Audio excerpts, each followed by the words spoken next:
Today's review is sponsored by Flaccid, the new impotence pills. Is it too easy for you to get it up? Well, we'll take care of that. Flaccid pills, for those who want a challenge to satisfy women. Even more so than now. Watch it, Alan, I'm shooting.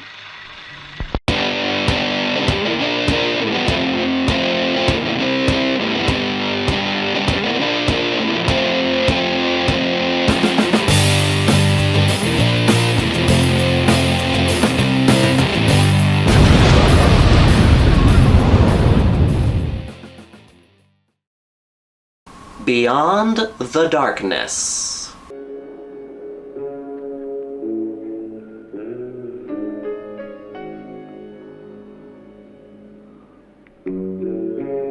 Not to be confused with Beyond Darkness, minus the.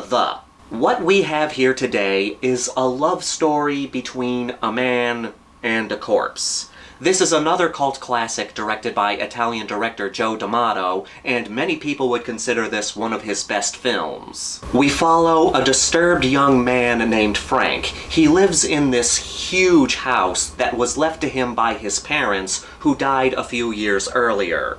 His housekeeper Iris has an unhealthy obsession with him, and to make matters worse, his girlfriend Anna is in the hospital on the brink of death. The movie opens with her dying.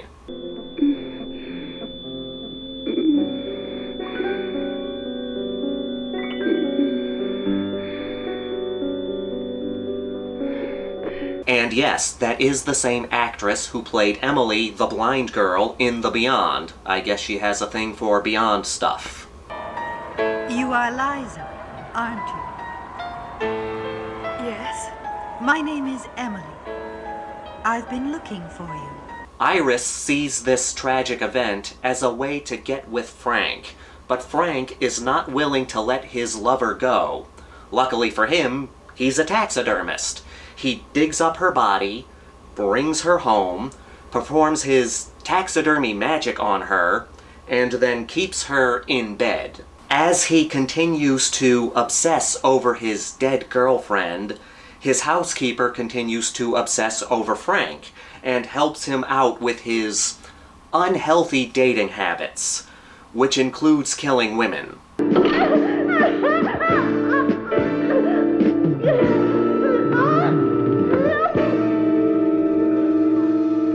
So throughout the film, we watch as Frank fawns over his dead girlfriend, and Iris takes advantage of this messed up situation. I want to make this clear. Beyond the Darkness is not a blood-soaked body count movie. It's more of a psychological horror movie about necrophilia. Not an overly graphic movie like Necromantic. The necrophilia here is more suggested. Not to say that we don't get some fucked up moments, they're just more suggested.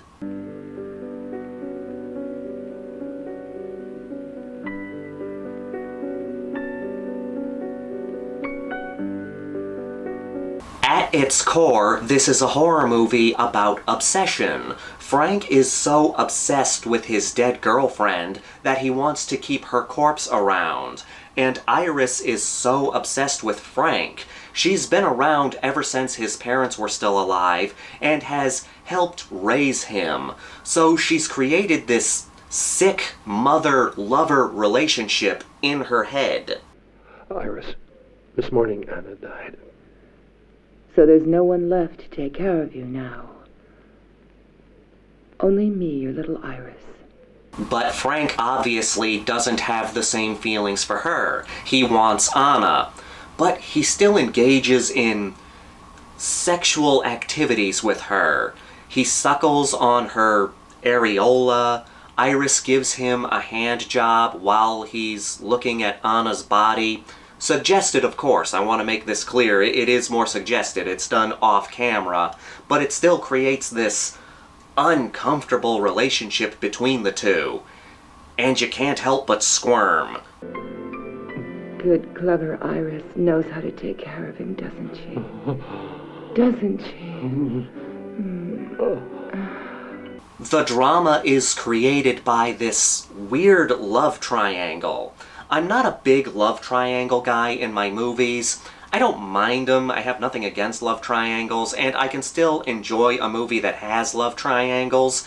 It's just, for me, that's the easiest way to cause drama. Hey, how do we get drama in this flick? Love triangle. That's original. You don't see much variation when it comes to love triangles in movies, so I respect when a movie takes it in a different direction. Beyond the Darkness does that. One of the people involved in this love triangle is dead. Anna's not willingly participating in this love triangle. Lady's dead, but she's still the object of affection for Frank.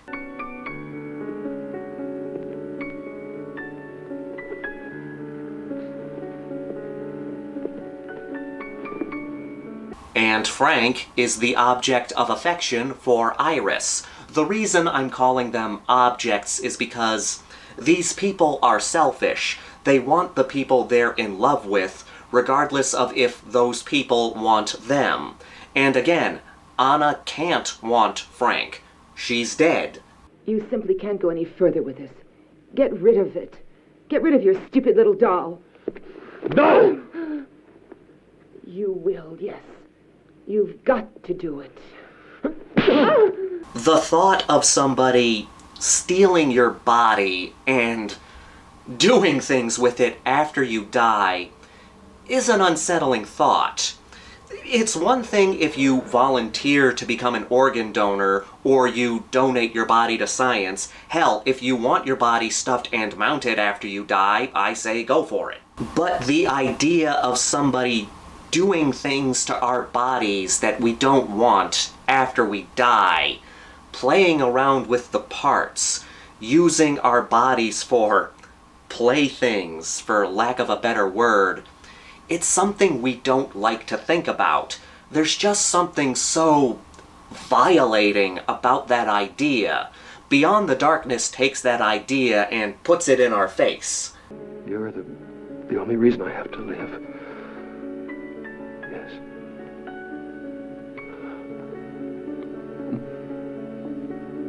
Beyond the Darkness does not have a high body count, and like I said, it's not the most graphic when it comes to Italian horror movies, or movies about necrophilia for that matter, but that doesn't mean it does not have bloody or disgusting moments. Frank does want to keep Anna around, but he also brings women home with the intention of having sex with them.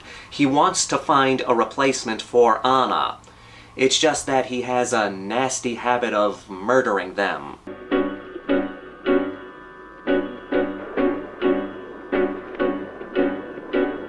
Why can't men just be satisfied with the corpses they fall in love with? Obviously, Frank is not over Anna yet, so he likes to get her involved in his bedroom activities. And as shocking as it may sound, women do not like it when you have a corpse in your bedroom. It's a real turn-off.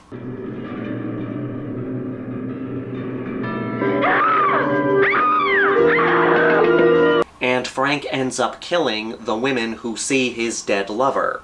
That's where Iris comes in. She helps him dispose of the bodies, because let's face it, she's not the most mentally stable person either. But she uses this to her advantage, using this situation to manipulate Frank into being with her. I'll marry you. You can be mistress of the house for real. But not Anna. She stays with me. But again, this isn't an overly bloody movie. There are some gory scenes, but for the most part, this is a movie about the fucked up relationship between a man, his housekeeper, and his dead girlfriend. Beyond the Darkness is an interesting movie. It's not the most action-packed Italian horror flick, it's not the bloodiest Italian horror flick, but it keeps you intrigued with its themes of necrophilia. It's an unsettling movie with a couple graphic scenes, but mostly uncomfortable situations.